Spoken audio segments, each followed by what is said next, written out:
Assalamualaikum warahmatullahi wabarakatuh. Perkenalkan, nama saya Arsy dengan NIM 20650059. Saya dari Prodi atau Program Studi Teknik Informatika. Dan saya mengucapkan terima kasih kepada dosen saya, yakni Bapak Eri Mukhiar Hasiri, Sarjana Teknik Magister Teknik, yang telah memperkenankan saya untuk menjelaskan tentang materi perkuliahan, yakni mikrokontroler. Baiklah, langsung saja pada materinya. Pertama ada mikrokontroler atau pengantarnya. Mikrokontroler berasal dari bahasa Inggris, yakni mikro dan kontrol. Jadi, mikro memiliki arti yakni benda yang berukuran kecil, sedangkan kontrol yakni alat pengendali suatu perangkat khusus. Baik, selanjutnya pengertian. Mikrokontroler adalah sebuah komputer kecil yang dikemas dalam bentuk chip atau IC dalam kurung integrated circuit dan dirancang untuk melakukan tugas atau operasi tertentu. Pada dasarnya, sebuah IC mikrokontroler terdiri dari satu atau lebih dari prosesor atau CPU, memori atau RAM dan ROM, serta perangkat input dan output yang dapat diprogram. Kemudian, dalam pengaplikasiannya, pengendali mikro yang dalam bahasa Inggris disebut dengan mikrokontroler ini digunakan dalam produk atau perangkat yang dikendalikan secara otomatis seperti sistem kontrol mesin mobil, perangkat medis, dan lain sebagainya. Kemudian lanjut,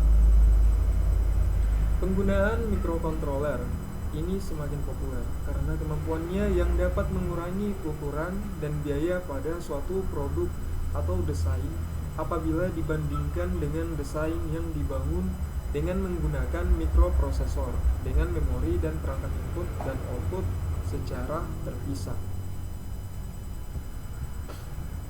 Kemudian, ini adalah contoh bentuk mikrokontroler, dan ini adalah bagian-bagian yang terdiri dalam mikrokontroler.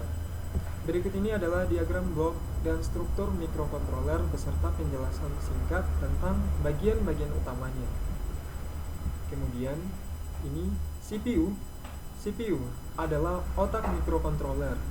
CPU bertanggung jawab untuk mengambil instruksi atau fetch serta menerjemahkan dekode, lalu akhirnya dieksekusi atau execute. Dan fungsi utama CPU dalam mikrokontroler ini adalah mengambil dan mendekode instruksi. Instruksi yang diambil dari memori program harus diterjemahkan atau melakukan dekode atau CPU tersebut.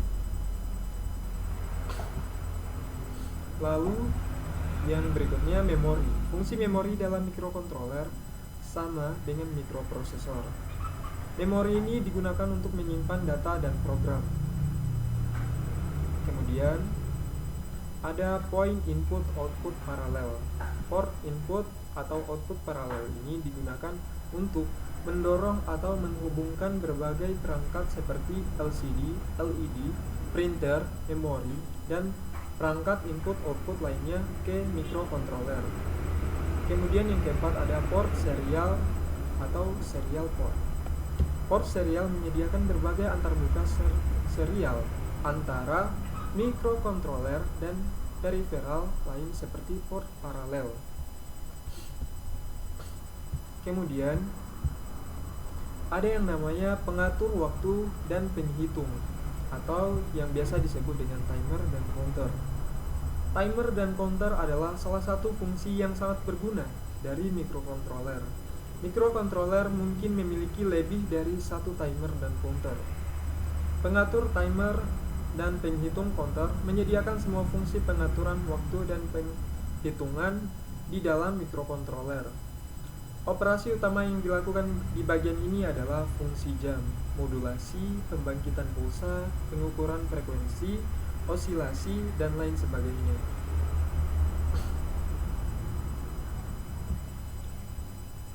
Kemudian analog to digital converter atau pengonversi analog ke digital atau ADC. Konverter ADC digunakan untuk mengubah sinyal analog ke bentuk digital. Misalnya, output dari sensor, sedangkan outputnya dalam bentuk digital. Output digital dapat digunakan untuk berbagai aplikasi digital seperti layar digital pada perangkat pengukuran. Kemudian, digital to analog converter atau pengonversi digital ke analog DAC. DAC melakukan operasi pembalikan konversi ADC. DAC mengubah sinyal digital menjadi format analog. Kemudian ada control interrupsi atau interrupt control. Kontrol interupsi atau interrupt control digunakan untuk menyediakan interupsi atau penundaan untuk program kerja.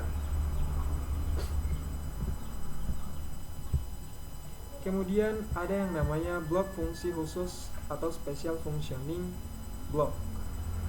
Beberapa microcontroller yang hanya dapat digunakan untuk beberapa aplikasi khusus, misalnya sistem robotik.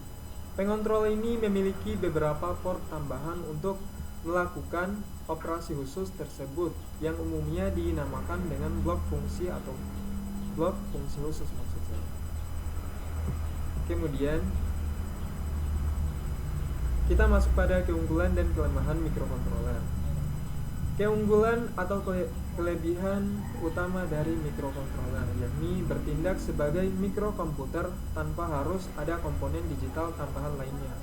Kemudian dapat mengurangi biaya dan ukuran sistem karena integrasi yang lengkap dalam sebuah mikrokontroler. Kemudian penggunaan mikrokontroler sederhana dan mudah untuk memecahkan masalah dan pemeliharaan sistem. Kemudian dapat diprogram oleh pengguna untuk melakukan berbagai fungsi. Kemudian mudah menghubungkan port RAM, ROM, dan input ataupun output tambahan. Kemudian ada waktu yang diperlukan untuk melakukan operasi rendah. Lalu ada kekurangan mikrokontroler.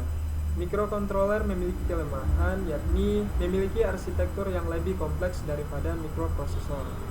Kedua, hanya melakukan eksekusi dalam jumlah terbatas dalam waktu yang bersamaan. Kemudian kebanyakan hanya digunakan dalam peralatan mikro. Kemudian tidak dapat terhubung dengan perangkat yang berdaya tinggi secara langsung. Oke, mungkin itu saja materi yang bisa saya bawakan. Ikan hiu makan pepaya. Terima kasih atas perhatiannya. Saya ucapkan billahi taufiq wal hidayah. Wassalamualaikum warahmatullahi wabarakatuh.